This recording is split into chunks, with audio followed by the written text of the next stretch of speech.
بسم اللہ الرحمن الرحیم الصلاة والسلام علیک یا سیدی یا رسول اللہ وعلی آلک واصحابک سیدی یا رحمت للعالمین۔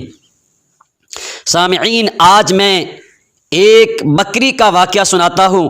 وہ میرے آقا سید عالم صلی اللہ تعالی علیہ وسلم آپ کے دربار کے آداب کا کیسے خیال کیا کرتی تھی۔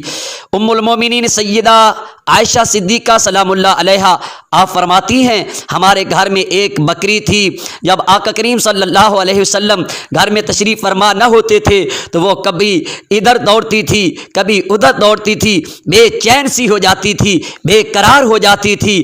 جب آقا صلی اللہ علیہ وسلم گھر میں تشریف لے آتے تو وہ ایک کونے میں بیٹھ جاتی۔ فلم یترمرم کراہیت ان یؤذی رسول اللہ صلی اللہ علیہ وسلم، اور وہ اپنی دم کو بھی زمین کے اوپر نہ مارتی، کہیں دم کی آواز کی وجہ سے آقا صلی اللہ علیہ وسلم آپ کو تکلیف نہ پہنچ جائے۔ پیارے آقا صلی اللہ علیہ وسلم کے غلاموں، حضور کا نام لینے والوں، یہ وہ دربار ہے جس دربار کے آداب کا تو جانور بھی خیال کرتے ہیں، تو جو انسان ہیں کلمہ پڑھنے والے بالخصوص ان کا زیادہ حق بنتا ہے کہ وہ دربار مصطفیٰ کے آداب کا حیا کیا کریں۔